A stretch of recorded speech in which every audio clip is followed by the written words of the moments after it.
JEKYLL and HYDE. What if two men made the draft together, and each became his own Hyde? Chapter 1. The Two Physicians. Mr. Utterson the lawyer was a man of a rugged countenance that was never lighted by a smile, cold, scanty, and embarrassed in discourse, backward in sentiment, lean, long, dusty, dreary, and yet somehow lovable.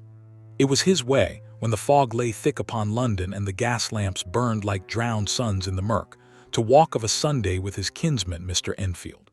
And it was on one such walk, through a by-street in a busy quarter, that he first heard the thing that would not let him rest. They had passed a door, a certain sinister block of building thrust forward its gable on the street, blind of window, marked only by the discoloration of long neglect, and Enfield had told him a story of a man who trampled a child and paid her people off in gold drawn from that very door. The tale was old between them now, but this Sunday Enfield added something he had not said before. "There is a queer thing about that house," he said, tapping the pavement with his stick. "Two gentlemen use it, not one.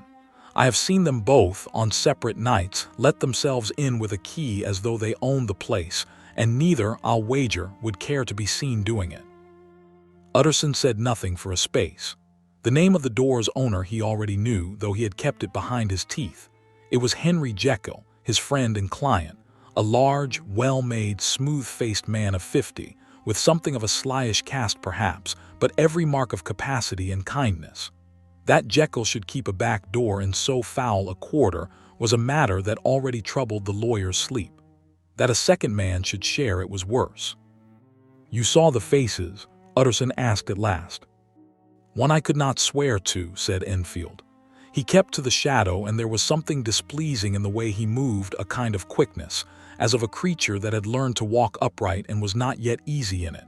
The other," he paused, "the other I have met in company, a physician, Lanyon, I think Dr. Hastie Lanyon of Cavendish Square." At that Utterson stopped upon the pavement, as though he had walked into a wall. For here was the strangest part of the whole business, and the part that no gossip of the town had yet stitched together. Henry Jekyll and Hastie Lanyon had been friends in their youth, bosom friends, comrades of the dissecting room and the lecture hall, and then, some 10 years gone, they had quarreled. The quarrel had been of the mind and not of the heart, or so both men had always claimed, a matter of science, of doctrine, of what a man might and might not do with the knowledge God had let him steal. Lanyon, a hardy, healthy, dapper, red-faced gentleman with a shock of prematurely white hair and a decided manner, had grown florid with contempt whenever Jekyll's name was raised. "Henry Jekyll became too fanciful for me," Lanyon had told Utterson once, with a flush upon his cheek. "He began to go wrong in mind, and though of course I continue to take an interest in him for old sake's sake, as they say, I see and I have seen devilish little of the man. Such unscientific balderdash," the doctor had added, "would have estranged Damon and Pythias." That had been the settled state of things for a decade. The one man of medicine had gone the way of vision and the other the way of proof, and they had not spoken but coldly, and the town had long since ceased to expect anything else. And now they shared a key. Utterson walked home that night through the drowned lamplight with a mind full of misgiving. He was a lover of the sane and customary sides of life, and to see two old antagonists creep by turns into a blind door in a wicked street, this had the flavor of a thing gone badly against nature. He told himself it was no business of his. He told himself that men of 50 may renew old friendships as they please, and behind whatever doors they choose. But there is a species of dread that reasons cannot argue down, and Utterson lay awake with it. In the following weeks he made it his study, quietly and without seeming to watch his two friends, and he found to his disquiet that the town's small evidences all pointed one way. He dined once at Lanyon's and found the doctor changed, not in body, for he was as ruddy and upright as ever, but in some inner weather of the man. Lanyon spoke too much and too fast, laughed a beat too late, and when Jekyll's name came up, as Utterson contrived that it should, the doctor did not redden with the old contempt. He went, instead, a shade paler, and turned the talk with a haste that was almost fear. "You and Jekyll," Utterson ventured over the wine. "I had thought you strangers these 10 years." "Men change their mind," said Lanyon shortly. "Even I, even Henry." And then, unbidden, with his eyes upon the fire and not upon his guest, "There are questions, John, that a man is a fool to leave unanswered merely because another man was fool enough to ask them first. I said once that Jekyll's notions were balderdash. I said it in this room. He stopped. "I was a younger man," he finished, "and younger men are certain of a great many things." Utterson could make nothing wholesome of it. He called, too, upon Jekyll, in the comfortable hall of the doctor's own handsome house, the front of that same building whose sordid back gave onto the by-street, for the block was two-faced, respectable to the square and disreputable to the lane, as Utterson would later have cause to think most fitting. Jekyll received him warmly by the fire, a fire that could not quite drive the chill of the fog from the room, and for a while they talked of nothing. But Utterson, watching, saw that his friend's large handsome face was drawn, that there was a listening quality to him, as of a man who expects at any moment to hear a step upon the stair. "You keep late company these days, Harry," Utterson said, using the old name. "You and Lanyon both." Jekyll's hand, upon the arm of his chair, went still. "So the street is talking," he said quietly. "The street talks of a shared door," said Utterson, "and of a third man who is displeasing to look upon. I say nothing. I am your lawyer, Harry, and I would sooner be your friend. But I will say this. Whatever you and Lanyon have found to agree upon after all these years, I liked you both far better when you disagreed." For a long moment Jekyll looked into the fire. When he spoke, it was in a low voice, and it was not an answer. "You are a good man, Utterson," he said, "and you deal in what is written down, contracts, wills, things that hold their shape once they are set on paper. But there are things in a man," he lifted his hand and turned it in the firelight, studying it as though it belonged to someone else, "that will not stay in the shape they are given. Hastie used to laugh at me for saying so. He does not laugh now. We have both of us stopped laughing." He let the hand fall. "Leave it, old friend, for your own peace. Leave it well alone." But Utterson could not leave it, and even as he pressed his friend, gently, uselessly, for more, there came from somewhere deep in the house, from beyond the door that led back toward the laboratory and the old dissecting block, a sound. It was faint, and it was brief, and afterward Utterson could never say with certainty what it had been. A footstep, perhaps, lighter and quicker than any grown man's ought to be.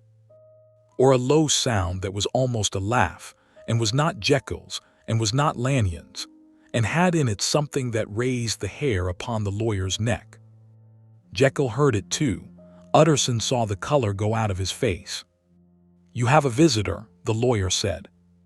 "No," said Jekyll, and rose too quickly and had already crossed to the door to see his old friend out. "No, there is no one. It is only the house. These old buildings, they keep the sounds one makes in them and give them back at the wrong hour." He smiled, and the smile was terrible in its effort. "Good night, Utterson, and do not come by the lane. Whatever you hear, do not come by the lane." Utterson went out into the fog. Behind him he heard the bolt shot home, and then, he was almost sure of it, the same light, quick, dreadful step, moving now without concealment as if released, and further off and fainter, answering it across the sleeping house like an echo that had a will of its own, a second step, of a different weight and a different rhythm, that could not have been made by the same feet. Two men shared a door, and Utterson, walking home beneath the drowned lamps, began to be afraid that they shared a great deal more. Chapter 2: The Compact. To understand how two such men came to stand together over the same crucible, one must go back some year and a half, to a night when neither of them yet dreamed what they would make. It began, as such things do, in reconciliation. Henry Jekyll had written to Hastie Lanyon, a stiff letter much crossed out, the letter of a proud man reaching across a decade, and Lanyon, to his own surprise, had answered it. They met at Lanyon's house in Cavendish Square, wary as two duelists, and drank, and were silent, and by midnight were talking as they had talked at 23, when the whole of medicine had seemed a locked house to which they two, and no others had been given the keys. "I will tell you why I wrote," said Jekyll at last. The fire had burned low.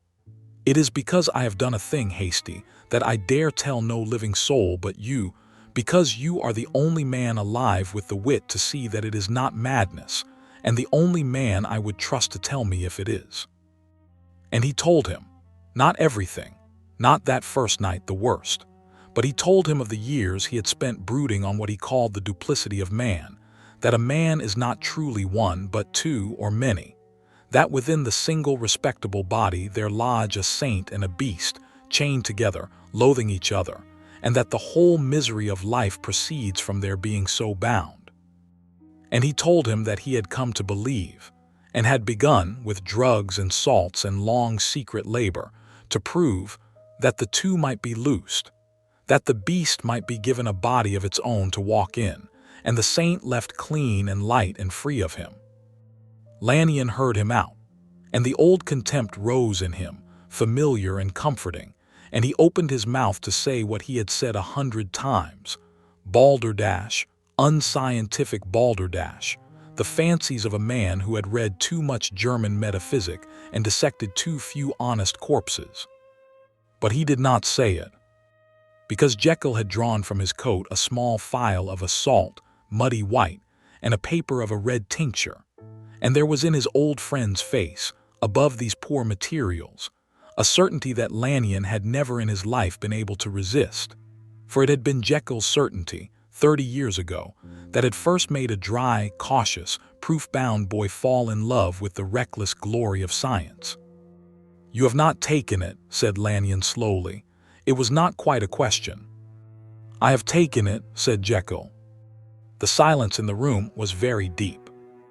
"Then you are changed," said Lanyon, "or you are lying, or you are mad. Show me. If you are none of these things, show me. I will believe the evidence of my eyes and nothing else on this earth. I have said so my whole life, and I say it now. Show me, Henry, or never speak of it again."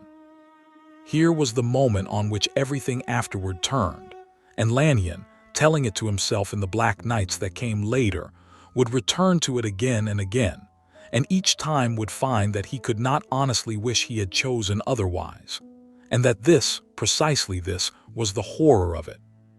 For Jekyll did not, that night, show him by drinking.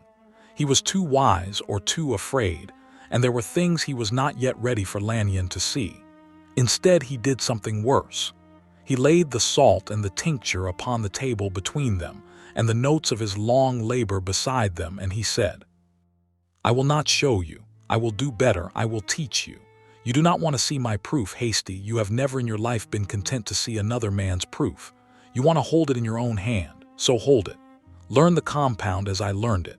Make it yourself by your own method, checking me at every step, doubting me at every step as only you can doubt. And then, if you find it false, you may laugh at me at last, and I will deserve it. But if you find it true—" "If I find it true," said Lanyon very low, "then there are two of us in the dark and not one." "Yes," said Jekyll. And Lanyon, the man of proof, the man who would believe nothing he had not wrung from nature with his own hands, Lanyon reached out and took up the notes. That was the compact. It was sealed with no signature. Utterson, had he seen it, would have said it was no contract at all, being wanting in consideration and witness both. But it bound the two of them faster than any deed. For the next many months they labored together in the old dissecting rooms behind Jekyll's house, and it was a strange partnership, for they never once agreed on what they were about. Jekyll sought release. He was a man who had, all his life, kept a certain warm gaiety of temper chained down beneath the grave and reverend front the world required of a physician of standing, and the chain had galled him past bearing. He wanted the beast let out so that the man might go free, wanted, though he would not have put it so baldly even to Lanyon, to be able to sin his fill and wake up clean, to keep his dignity in the daylight and give his appetites the night. Lanyon sought proof, and something colder than proof. He told himself and told Jekyll that he labored only to know that here at last was the great experiment, the crossing of the last frontier of the flesh, and that a man who turned back from it was no true student of nature. This was half true. But there was another half that Lanyon did not confess even to himself. That under his ruddy, hearty, upright manner, there had lived for 50 years a thing he had never let out, not appetite, as in Jekyll, but a cold and total contempt. A contempt for the fools he doctored, for the stupidity of the sick, for the sentiment and softness and superstition of the whole warm human herd. A wish, buried under a lifetime of good practice and kind bedside manner, to be free of the tyranny of pretending to care. Where Jekyll's chained self hungered, Lanyon's chained self despised, and each man, bending over the crucible, thought he knew what he would set loose. Neither did. There came at last the night when the compound was twice made, Jekyll's by his method, Lanyon's by his, and stood in 2 glasses on the same bench, muddy, smoking faintly, changing color from red to a dark green as they watched. "We should not both," said Jekyll suddenly. His nerve had failed him at the edge. "One of us should watch Hastie. In case one has need of the other, it is not prudent that both."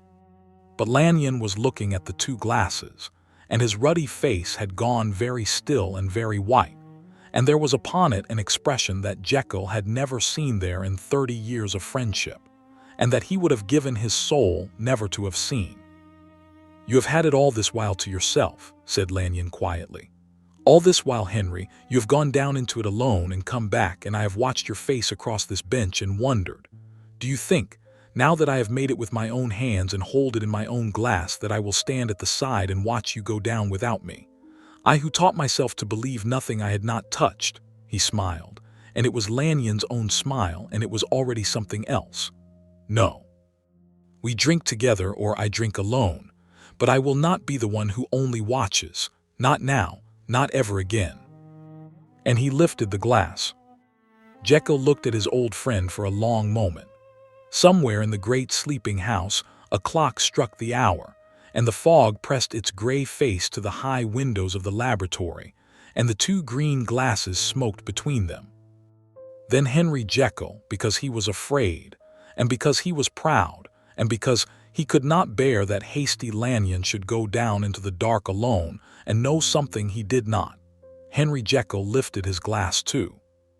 They drank at the same moment. And the last thing Jekyll saw, before the grinding agony took him and bent him double and began to pull his very bones into a new and dreadful shape, the last thing he saw across the bench, through the tears the pain wrung from him, was the face of his oldest friend also beginning to change. Not shrinking and darkening and coarsening into hunger, as Jekyll knew his own must be doing, but sharpening, the ruddy warmth draining out of it, the kind lines going hard and fine and cruel, the eyes narrowing into 2 chips of cold and perfect contempt. 2 men had made the draught together. And in the smoking dark of the laboratory, where 2 friends had stood, there now stood 2 strangers, and neither of them was a man at all. Chapter 3: 2 Shadows. Of what befell Henry Jekyll in the first hour of his second self, much is set down elsewhere, in the statement he wrote at the last. But of that first shared night, when there were suddenly 2 where there had been 2 friends, the fullest account we have is drawn from both men's later confessions, laid side by side, as they never laid themselves. When the agony passed and Jekyll came to himself, if himself is the word, he was standing at the bench in the guttering light, and he was smaller. His clothes hung loose upon him. His hands, gripping the wood, were lean and corded and dark with hair, the hands of a younger and a wickeder man.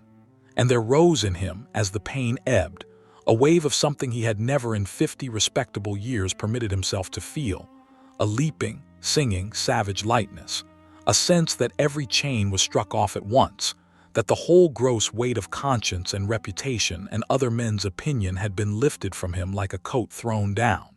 He was younger. He was lighter. He was free.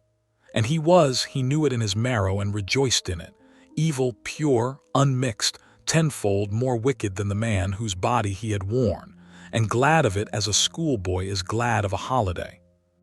This was Edward Hyde. And when long after men tried to say why the mere sight of him filled every soul with loathing, why servants shrank and children fled, and even the hardened faces of the by-street turned away. The truth was simply this: that in Hyde, alone of all the living, the evil of a man walked abroad without any admixture of the good, and the human eye is not made to look on such a thing and be easy. But Edward Hyde was not, that night, alone. For across the bench where Hastie Lanyon had stood, there stood another. He had not shrunk. That was the first thing and the strangest, and it was a long moment before Hyde, for Jekyll was gone, and only Hyde was there to see, understood what he was looking at. The figure across the bench was of Lanyon's own height, near enough, and Lanyon's own build. It wore Lanyon's good black coat, filled and not hanging, and it had, at a glance, Lanyon's own face. But the face was wrong, as a portrait is wrong that a clever hand has altered by a hair in every line. The ruddy warmth was gone, the skin had a gray, dry, papery pallor.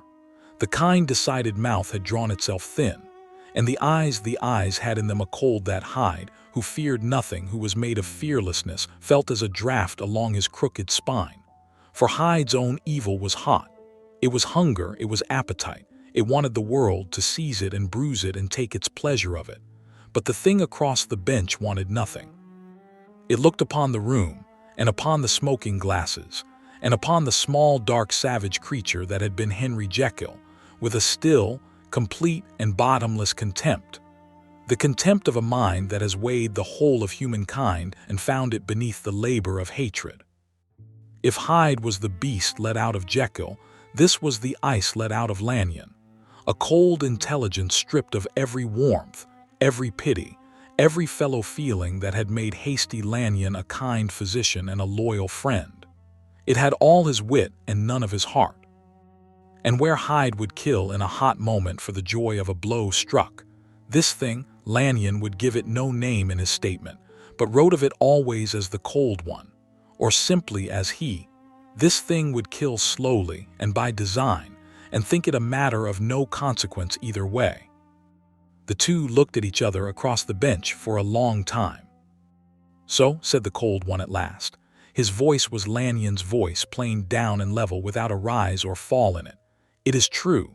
You are the proof, and I am the proof, and there is no man in the world now to laugh at either of us."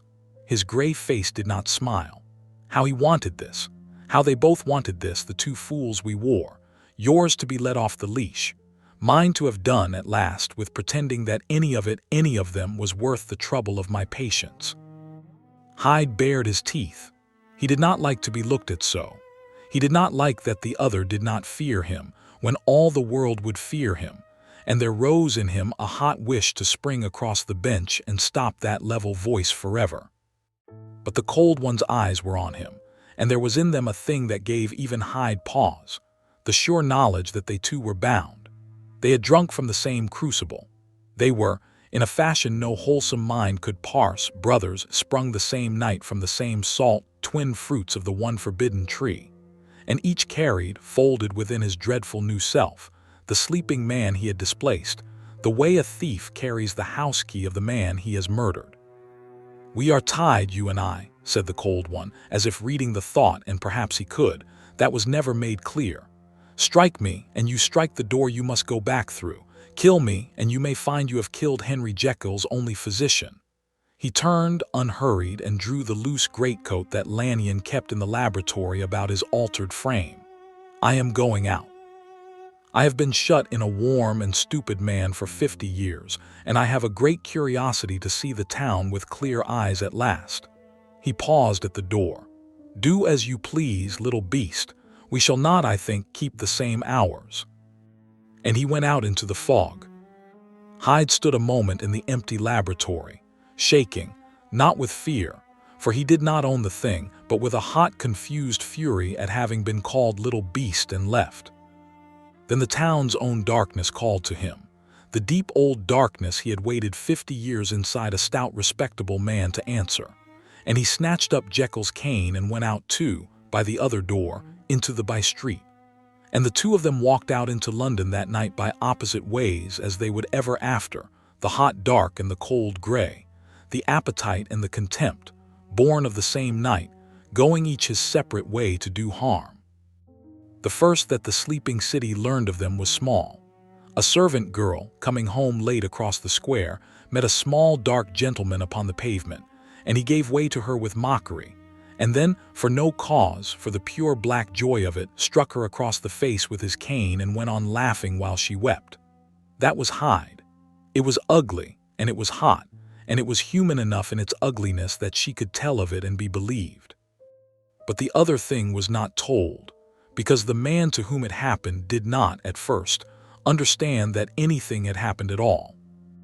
A poor clerk, ruined and desperate, had gone that night to a certain bridge with a purpose he had not the courage for.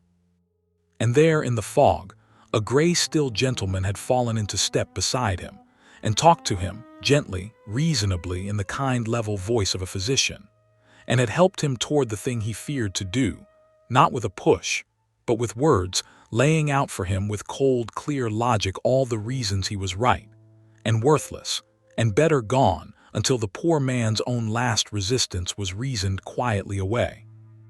Then the gray gentleman had said good night and walked on and never looked back, and it was not murder, for no hand was laid on, and there was no mark and no wound and nothing any coroner could name. That was the cold one. And Hastie Lanyon, waking the next morning in his own bed in Cavendish Square, sick and shaking and himself again, read of the clerk's death in the paper over his untouched breakfast, and knew with a certainty that no glass or salt had given him, a certainty that came from somewhere below all his proofs, exactly whose work it had been, and that his own hand, wearing another shape, had opened the door to it.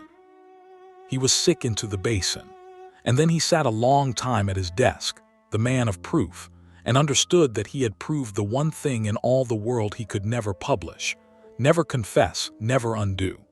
That within Hastie Lanyon, the good physician, there had lived all his days a murderer more patient and more terrible than any that walked hot in the night, and that he had, with his own careful hands, at his own insistence, set it free. Chapter 4: The Rivalry. It was not long before the two shadows knew each other's work in the town, and neither could abide it. This is a thing worth the pausing on, for it is the strange, dark heart of the whole affair. One might have thought that two such creatures, evil both, born the same night of the same draught, would have made common cause, would have hunted the sleeping city shoulder to shoulder, and doubled each other's harm. They did not. From the first they were rivals, and the reason lay in the very difference that had made them. For Hyde despised the cold one as a coward. What was killing to Hyde that was done at a distance by words, with never a blow struck nor a cry heard nor the good hot nearness of another creature's terror? It was bloodless. It was dull. Hyde wanted the trampled child beneath his heel, the struck face, the shriek in the alley, the warm and living fear of the thing he hurt. And this gray patient poisoner, who killed as a clerk adds a column of figures and feels nothing and wants nothing, seemed to him a kind of blasphemy against the whole glad savage religion of doing harm. And the cold one despised Hyde as a fool. What was Hyde's hot appetite but the same stupid greed that governed all the herd, only shameless? He struck and was seen. He trampled and was described. He left wherever he went a broad and vulgar trail of witness and gossip and the mark of his cane, so that already the town had a name for him and a description and a growing hue and cry. He would be caught. Of course he would be caught. He was appetite without patience, and appetite without patience is always, in the end, run to earth. And when the little beast was taken, the cold one thought coldly, he must not be taken in such a way as to drag me into the light beside him, for we share, God help us, a laboratory, a secret, and in some sense that I cannot afford to have discovered, a source. So each began, in his own way, to watch the other and to work against him. The town, all this while, felt only that the fog had grown somehow worse, that there were two separate dreads abroad in it, though it could not have said so. Mothers kept their children in. Men walked the middle of the road. And Mr. Utterson, going about his quiet lawyer's business, began to gather, without yet knowing what he gathered, the scattered evidences of both. He heard of Hyde first and most, for Hyde was loud. There was the trampled child whose story Enfield had told. There was the servant girl. There were 3 or 4 other small brutalities, all bearing the same stamp, a small, dark, ill-made gentleman well-dressed, who gave every beholder a nameless loathing, and who could be traced, when he could be traced at all, to a certain blind door in a certain by-street. Utterson, who knew that door, grew grey with a dread he would not name. He went to Jekyll and pressed him upon the point of a will the doctor had lately made, an outrageous will, leaving all he had to one Edward Hyde, and providing, in case of Jekyll's disappearance or unexplained absence for any period exceeding 3 calendar months, that this Hyde should step into his shoes free of all burden. To Utterson it stank of blackmail, of some hold this dreadful stranger had upon his friend. He could not have dreamed the truth, that Jekyll had left his fortune to Hyde because Jekyll was Hyde, and had made provision with a shudder against the day he might not come back from the dark. But there was another set of evidences, and these Utterson could not fit anywhere at all, and they troubled him worse for that. A run of quiet deaths among the town's unhappy, the failed, the sick, the despairing, the alone. No violence in any of them, each to the eye a natural sinking or a private choice. And yet the coroner's men, comparing notes over their beer, spoke uneasily of how many there were of a sudden, and how each of the poor souls had been seen in their last days in the company of a grave grey gentleman, a physician by his manner, kind-spoken, who had visited them and reasoned with them and gone away. No one could give his name. No one wished, somehow, to have met his eye. And more than one dying wretch in the last had whispered that the grey doctor had been so very reasonable, had explained it all so clearly, had made it seem the only sensible thing left to do. Utterson never joined these 2 trails in his mind, for they seemed the work of opposite creatures, the one all hot violence and the other all cold quiet. And how should he guess that opposite creatures had one origin? But Hyde and the cold one knew of each other's trails very well, and each read in the other's work the danger to himself. Their first meeting after that first night was in the by-street, near the blind door, on a night of thick fog. The cold one had come to the laboratory upon some errand of his own. He had begun, Lanyon would later confess with horror, to lay in a private store of the salt, against the day the supply should fail, and Hyde, coming out, met him at the step. They stood close in the murk, the small hot beast and the tall grey cold one, and the gas lamp overhead made one dim ring of light about them, and no living soul was by. "You are seen too much, little beast," said the cold one in his level voice. "The town has your description in every mouth. When they take you, and they will, you must have the wit to die without a word of me or of this house, or of what we drank. Can appetite keep a secret? I doubt it. I have been thinking," and here the grey face turned toward Hyde with its still and dreadful calm, "that it might be safer, on the whole, if the little beast were not taken alive at all." Hyde understood him perfectly, and Hyde, who feared nothing, laughed his ugly laugh up into the taller creature's cold face. "And you," he said, in the harsh light voice that was so peculiarly his own, "you grey nothing, you bloodless clerk of dying, do you think I do not know your work? You leave no mark, you say. You leave no cry. You are so safe. But every one of your quiet dead had a face, and every face was seen leaning to a grey man's whisper, and one day my patient friend, some clever fellow like that dry lawyer of Henry's, will set the faces in a row and see the one grey shadow standing over all of them. And then it will not be me they hunt. And when they take you," Hyde grinned, and his small dark hand had somewhere found the heavy cane, "you will not have the honest pleasure I shall have had. You will only have been found out, like a sum that would not come right." For the first time, the cold one was silent, and in that silence the 2 creatures understood, each looking into the other's alien eyes, a thing that neither had let himself see before, that they could not destroy each other without destroying themselves. JEKYLL Hyde and Henry Jekyll died with him, and Lanyon needed Jekyll, though he could hardly have said why, save that some last thread of the drowned friend Hastie still trailed in the cold water of his new self and would not quite let go. JEKYLL the cold one and Hastie Lanyon died, and the town would have its grey doctor's body to examine, its trail to follow back, its thread to pull, And where would that thread lead but to the blind door and the two glasses and Hyde? They were chained. The appetite and the contempt, the hot and the cold, hating each other now with a completeness that the men they had been could never have felt for anyone, chained wrist to wrist across a grave, and neither able to strike the blow that would free him.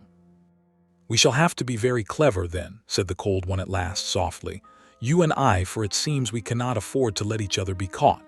And he did the thing that Hyde would remember and hate above all. He smiled the first time, the only time, a thin gray smile of pure cold recognition, one monster to another.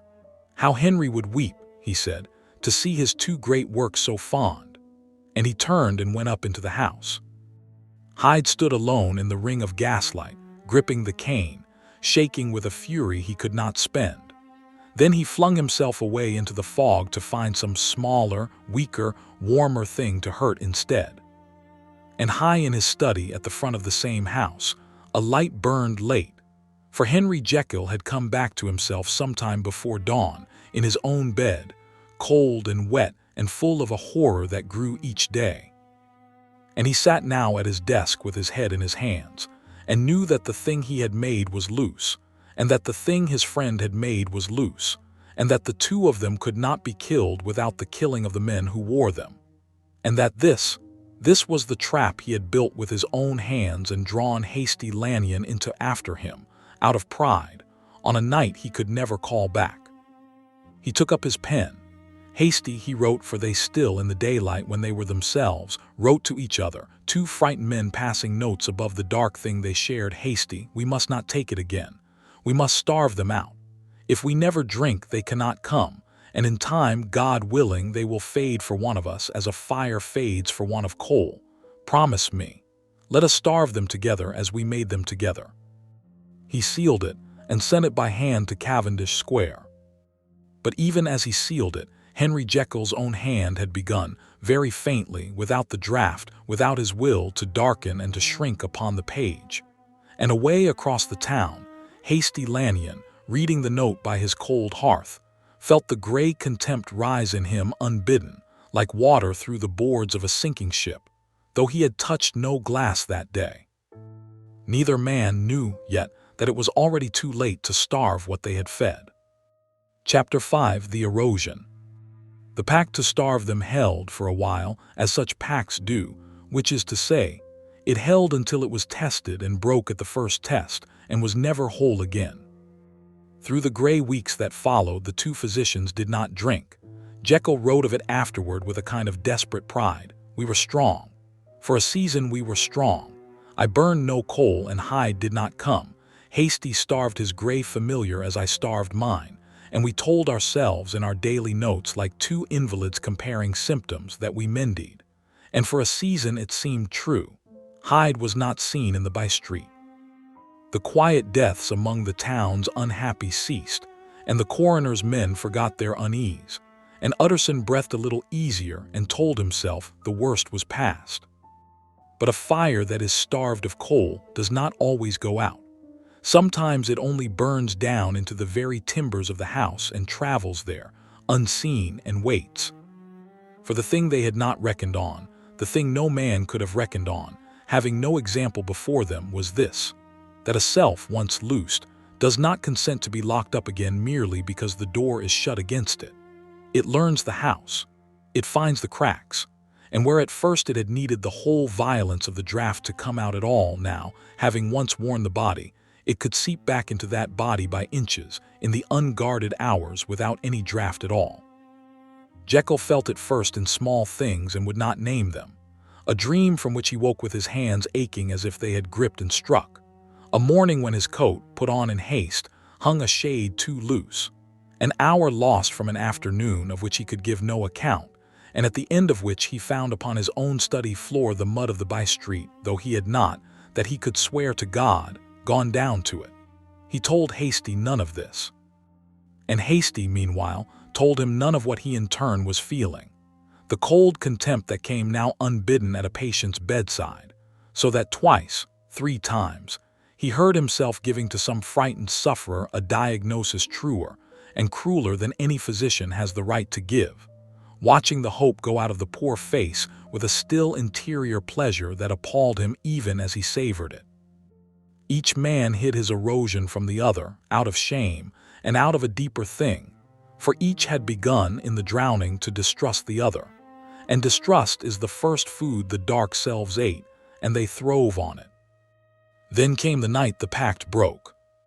It was Jekyll who broke it, and he confessed as much, and confessed too that he could not honestly say he had been overpowered, that a part of him, some worn thin place in Henry Jekyll where Hyde's hot lightness had left its longing, had wanted it, had waited all those gray, abstinent weeks for a good reason to want it, and had at last, on a wet and lonely evening, found one. He was tired. He was afraid. Hastie had sent no note that day, and Jekyll had convinced himself, brooding at his cold window, that Hastie had broken faith first, that the cold one was even now abroad in the town while he, Jekyll, kept a fool's fast alone. Just once, he told himself. Just once to feel the chain struck off and be light again, and then never more. He went down to the laboratory and drank. And the thing came so easily, that was the horror he wrote of most. It came so easily, with scarce a pang, sliding into him like a hand into an old and well-worn glove. And Edward Hyde stood once more in the guttering light, and he was not weaker for his fast. He was stronger. He had grown, in the dark of the timbers where he had waited, more wholly himself. There was less of Henry Jekyll left in him to dilute him, and he went out into the town that night with an appetite sharpened by starvation into something very near to madness. What Hyde did that night was the worst thing yet, and it was the thing that at last set the whole town and Mr. Utterson upon the true road. For Hyde met, upon a lonely lamplit lane by the river, an old gentleman of great courtesy and great age, a member of Parliament as it fell out, well known and well loved, who stopped him only to ask, most civilly, the way. And Hyde, for no cause on earth but the pure hot black joy that his long fast had banked into a fury, fell upon the old man with the heavy cane and beat him down and clubbed him where he lay, on and on, past all sense or need, until the cane itself broke, laughing, in a very ecstasy of doing harm, and a maidservant at a high window, sleepless and gazing at the moon, saw the whole of it, and knew the murderer for the small, dark, loathsome gentleman the town had feared, and screamed and fainted. And so at last there was a witness, and a name, and a broken cane that could be traced, and the hue and cry went up in earnest for Edward Hyde. But that is the town's part of the story. The private part, the darker part, was what happened after, when Hyde, spent and glutted and already hunted, went not to the by-street door but, on a black impulse of his own, across the town to Cavendish Square, and let himself into the house of Hastie Lanyon. For the cold one was there. Lanyon had drunk that same night. He had held out longer than Jekyll. The cold has more patience than the hunger, but he had held out for a worse reason, and had at last drunk not from weakness but from purpose, because the gray clear reasoning of his sober hours had led him, step by cold step, to a conclusion that his warm self shrank from but could not refute, that there was only one way to be safe. That so long as Hyde walked the earth, Hastie Lanyon was a hanged man waiting, that the little beast was loud and reckless and would surely be caught, and would surely, hot and stupid as he was, betray the door and the draught and the second man, and that therefore the little beast must be managed. And who could manage a beast but the cold thing that was its brother and its equal and unafraid? So the two dark selves met that night in Lanyon's study, the hunted and the hunter, the appetite fresh from murder and the contempt waiting cold by the fire. And here the rivalry turned, as Jekyll had dreaded from the first it must, into something worse than rivalry. For the cold one did not fight Hyde. He was far too clever for that. He soothed him. He praised the killing, a fine hot night's work, little brother, and poured him wine, and let the beast boast and pant and cool. And all the while, in his level, reasonable voice, he began to do to Hyde the very thing he had done to the despairing clerk upon the bridge and to all his quiet dead. He began to reason him toward a purpose that was not his own. "They will take you now," said the cold one gently. You have given them the witness and the cane. It is only a question of days. But listen to me, little brother, for I am the only friend you have in the world that made us. You need not be taken as a beast, to be caged and gawped at and hanged like a common thing. You may go cleverly to ground. You may let Henry rise and cover you and lie quiet in his stout, dull body and let me do the thinking for us both. I am not hunted. I leave no mark. Give the beasts freedom into the cold one's keeping, and I will keep us all alive." And he refilled the glass and smiled his thin gray smile, and Hyde, glutted, weary, and for once in his hot life a little afraid, listened. This was the erosion's end and its true fruit. Not that the two selves destroyed each other, but that the cold one began to master the hot. That contempt, being patient, learned to steer appetite, being blind. And that the balance which had held them chained and equal began, that night, to tip. Hyde went back before dawn to the by-street and let Jekyll rise. But he went back on the cold one's leash, half willing, and he did not know, Jekyll did not know, waking sick and horrified to read of the murder in the papers, that a will not their own had begun to move them both. Only Lanyon knew, and in the gray morning himself again, sick and shaking as ever at his cold hearth, Hastie Lanyon understood with perfect clarity what his other self had set in motion, and understood too that he had not the strength, perhaps had no longer the wish, to undo it. He took up his pen with a hand that was steady, too steady, and wrote no note to Jekyll that day. Instead he wrote, and sealed, and addressed to Mr. Utterson a thick packet, to be opened only after his death or disappearance. For the man of proof had begun, at the last, to make his record, not to save himself, for he knew now he could not be saved, but because it was the one warm human thing still left in him, the old physician's instinct to set down the true history of a case, that some later hand might read it and be warned. Chapter 6. The Confession. The murder of Sir Danvers Carew, for that was the old gentleman's name, and the town rang with it, brought Mr. Utterson at last, and by the straight hard road of the law, to the edge of the truth. He knew the broken cane. It was one he had himself, years before, given to Henry Jekyll. He knew the murderer's name and lair. The whole town knew them now. And so he went, with a police inspector at his side, to the blind door in the by-street, and threw it into the dingy rooms Hyde had kept, and found them lately fled, drawers turned out, papers burned in the grate, but among the ashes the butt of a green checkbook, and half consumed, a letter. And he came away with a dread groan into certainty that his friend Henry Jekyll was somehow bound, body and fortune and honor, to the monster all England hunted. He went to Jekyll, and found him locked in the laboratory, and was let in, and was shocked to the soul. For the doctor sat by the fire like a man with his death upon him, wasted, aged, his large face fallen in, and he swore with tears, with a violence of relief that Utterson could not fathom, that he was done with Hyde forever, that he had had word Hyde was fled abroad and would never more be seen, that all was over. And he showed Utterson a letter, signed in Hyde's own cramped hand, taking his leave. Utterson, half comforted and half in dread, took the letter away, and later, comparing its hand by chance with a note of Jekyll's own, his clerk observed, with an odd look, that the two hands were the same in every particular, save for a difference of slope, as though one man had written both. The lawyer sat late over that discovery, and would not let his mind follow it where it led. Meanwhile a stranger thing befell. Utterson went, as he had long meant to see his other old friend, to see Lanyon, and to speak with him, if he could, of the whole dark business, for the two doctors had once been intimate, and Utterson clung to the hope that Lanyon might know some innocent key to it all. But the man he found in Cavendish Square was a man he scarcely knew. In the space of weeks Hastie Lanyon had become his own ghost. The ruddy dapper doctor was gray and shrunken.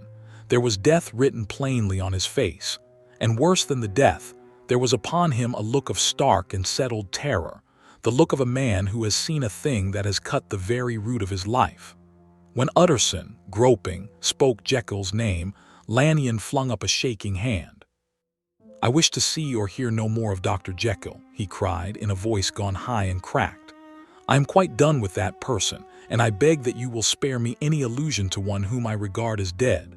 And then more low, more dreadful, with his haunted eyes upon the fire, "I have had a shock, Utterson, and I shall never recover it. It is a question of weeks. Well, life has been pleasant. I liked it. Yes, sir, I used to like it. I sometimes think if we knew all, we should be more glad to get away." He would say no more. But as Utterson rose to go, the dying man caught his sleeve and whispered one thing that the lawyer carried away and could not sleep for. "When I am gone, and it will be soon, there will come to you a packet. Do not open it before.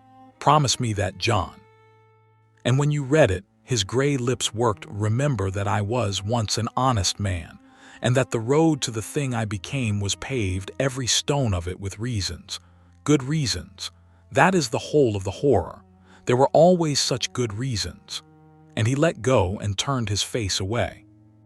Lanyon died within the fortnight, as he had said.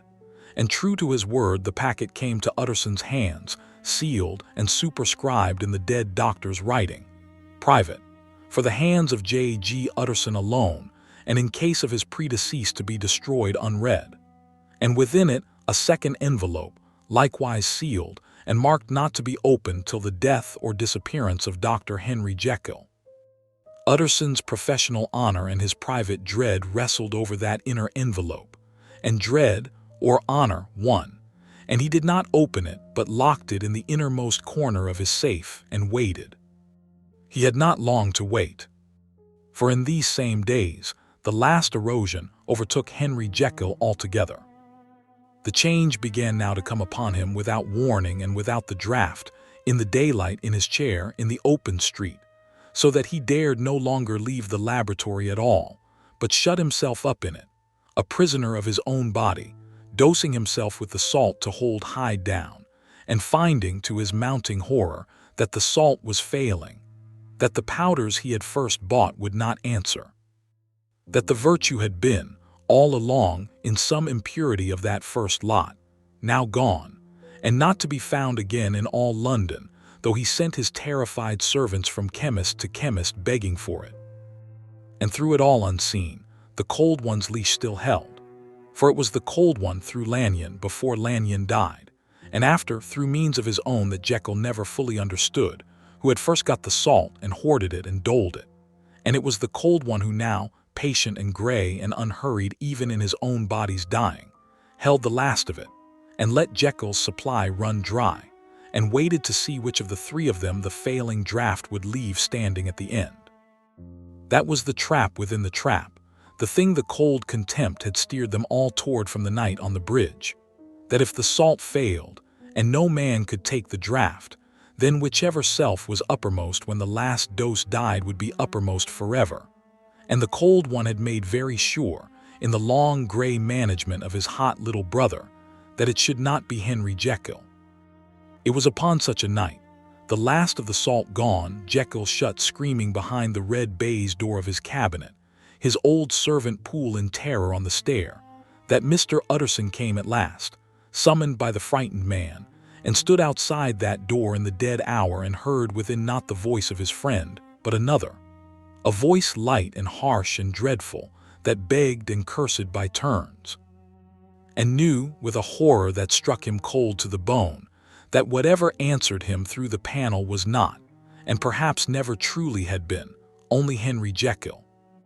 They broke the door, and what they found within, and what the two sealed papers told him after Lanyon's dead confession, and Jekyll's last living one, Utterson read that same night, alone by his own fire, with the fog at the window and the whole terrible history at last laid straight before him. How two friends had made one draught together, and each had drunk, and each had loosed a separate devil. How the hot devil and the cold had warred and been chained, and how the cold had at the last outweighted and outreasoned the hot. And how of the two honest, gifted, reverend men who had gone down together into that experiment out of pride and curiosity and the old sweet arrogance of their youth, there was now, in all the world, not one left standing as himself. Chapter 7. Henry Jekyll's full statement of the case. Being the last document, written in his own hand, and found beside what remained of him behind the red door. I, Henry Jekyll, was born to a large fortune, endowed besides with excellent parts, inclined by nature to industry, fond of the respect of the wise and good among my fellow men, and thus, as might have been supposed, with every guarantee of an honorable and distinguished future. And the worst of my faults was a certain impatient gaiety of disposition, such as has made the happiness of many, but such as I found it hard to reconcile with my imperious desire to carry my head high and wear a more than commonly grave countenance before the public. Hence it came about that I concealed my pleasures, and that when I reached years of reflection and began to look round me and take stock of my progress and position in the world, I stood already committed to a profound duplicity of life. Of the doctrine I built upon that duplicity, that man is not truly one, but two. I need say little here, for the world by now, if it reads these papers, will know it too well and to its cost. It is enough that I believed it, and that I dreamed, waking, of a day when the two might be housed in separate identities, when the unjust might go his way, delivered from the aspirations and remorse of his more upright twin, and the just could walk steadfastly and securely on his upward path, no longer exposed to disgrace by the hands of this extraneous evil. It was the curse of mankind, I thought, that these incongruous faggots were thus bound together, and I labored to loose them. I do not repent of the science. I set that down plainly, for it is the truth, and a dying man may as well tell the truth. Even now, with all that has come of it, I cannot honestly say the knowledge was not worth the having. That is my sin, and I have wondered whether it is not the deepest of them, that I loved the knowing more than I feared the harm. But of one thing I do repent wholly, and it is not the making of the draught. It is that I did not make it, nor drink it, alone. For I might have destroyed myself, and none but I the worse. Instead, in the pride of my discovery and the cowardice of my heart, I could not bear to go down into the dark by myself, nor to hold this greatest of all secrets with no living soul to share the wonder of it. And so I sought out Hastie Lanyon, the truest friend and the clearest mind that I have known, and I did not rest until I had drawn him after me. I told myself I honored him with my confidence. I told myself he was a free man, and chose as he chose, and pressed the glass upon himself against my own faint-hearted warning. All of this is true, and none of it absolves me. I knew my friend. I knew that the one lever that could move that cautious, proof-bound, honest soul was the lever of his own curiosity, and I set my whole weight upon it, and I moved him. And I have destroyed, along with myself, the best man that I ever knew, and turned his death into a thing more dreadful than my own. I did not know, how could I have known, that what I had reasoned of would prove so hideously true of him as of me. I had thought of my own evil, and dreamed my own beast, and it was to meet my own beast that I braced myself. But when I looked across the bench that first night and saw, in my friend's changing face, that his abyss was as deep as mine and colder, that under the ruddy warmth of Hastie Lanyon there had lain, all his blameless life, a thing more terrible than my Hyde, not a hunger but a contempt, a cold, clear, final scorn for the whole warm, suffering race of men. In that moment I understood the full measure of what I had done. I had not merely loosed one devil upon the world. I had persuaded my friend to loose a second, and where my devil at least was human in his very grossness, and struck in heat, and could be pitied even in his loathing, the thing I had called up out of Hastie Lanyon was human in nothing but its intelligence, and was the worse for it, and could not be pitied at all. I will not set down again the history of the town's suffering. It is told in Hastie's paper, and in the coroner's books, and in the fresh grave of a good old man whom my Hyde beat to death for the pleasure of the blow. I will set down only the private truth of the end, since I alone am left to know it. We tried to starve them. I have written of it. We failed, and I failed first, and I will not pretend it was against my will. Once the second self has walked, the flesh remembers and remembers with longing, and there is a treason in the very body that no resolution of the mind can wholly master. So we fell to it again, and once fallen, we found that the balance in which the two devils had first stood, my hot Hyde and Hastie's cold shadow, chained equal, each unable to slay the other for fear of slaying his own maker. That balance did not hold. For the cold has more patience than the hot. And Hastie's grey familiar, which felt nothing and wanted nothing and therefore could wait forever, set itself with a terrible steadiness to master mine, which felt everything and wanted everything and therefore could be led. Bit by bit, night by night, the contempt took the leash of the appetite. And I, Henry Jekyll, the man, the maker, I found myself, in the end, the least free of the three of us, steered by my own devil, who was steered in turn by another man's, a puppet at the end of a double string. The salt failed us last of all. I have racked my dying brain over it, and I believe now that the virtue lay in some impurity of that first purchase, which no later lot possessed, and that our whole dreadful science rested, all along, upon an accident we could not repeat. When it began to fail, I sent everywhere for more, and there was no more. And I understood too late that Hastie's cold shadow had foreseen this, and hoarded what remained and would dole it, or withhold it, precisely as should serve its own cold purpose. For it had reasoned out the last cruelty long before I saw it, that when the final dose was gone, and no man could take the draught again, then whichever self stood uppermost at that last moment would stand there forever. And it had spent all its grey patience making sure that the self left standing in me should not be Henry Jekyll. Hastie is dead. I do not fully know how, whether his cold shadow, its work with me accomplished, at last let the warm, ruined man beneath it die of the pure horror of what he had done and been, or whether some last flicker of my friend, the honest boy of the dissecting room, found the strength to refuse the final dose and so to end them both together, the good man and the cold devil in one act, and to leave me his paper as the only warning he could give. I choose, in what is left of me, to believe the latter. I choose to believe that Hastie Lanyon at the very end out-reasoned his own cold reasoner and died a man. It is the one comfort left to me, and I will not have it argued away. He was better than I, he was always better than I. His last act was to die honest. My last act is only to confess. For I have not his courage. My own devil is upon the threshold now, and comes with every hour without the draught, unbidden. I feel the change gathering in my hands even as I write, and I know that when it comes this time it will not go back. The last of the salt is gone. There will be no more risings of Henry Jekyll. When I lay down this pen, I lay down my life. For what follows will not be I, but Edward Hyde, and Hyde, cornered, hunted, with all the town's ropes about his neck, and no Henry Jekyll left to hide behind, and no Hastie left to lead him, will do, I think, the one thing his hot cowardice is capable of, and make an end. I leave it to him. It is the only thing I have left to leave.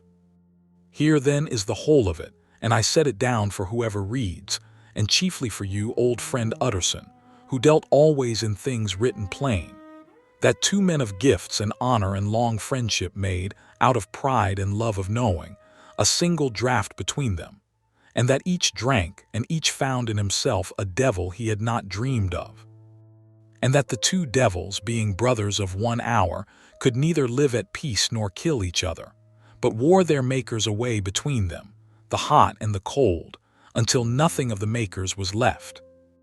And this last thing I have learned, that I would have any man take from our ruin who has the wit, that it is a fearful thing to go alone into the dark, but it is a worse thing and a wickeder to draw a friend after you. I might have damned only myself. I chose out of pride to have company in the damning. That is the sin for which there is no draught and no salt and no going back. Hastie forgave me, I think, at the last. His paper does not curse me, and that is more than I deserve. I cannot forgive myself, and I will not ask it of you. It is coming now. My own hand grows strange upon the page. I bring the life of that unhappy Henry Jekyll to an end. Here the statement ends. Mr. Utterson laid down the last sheet as the fire fell to embers, and sat a long while in the cold, and did not move.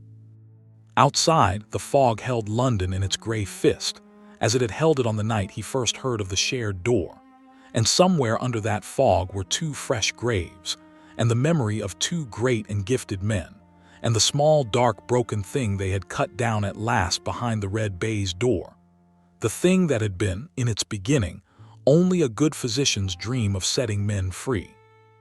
He rose at last and locked the two confessions together in the innermost place of his safe, where no eye should ever read them, for he judged, and rightly, that the world was better without the receipt.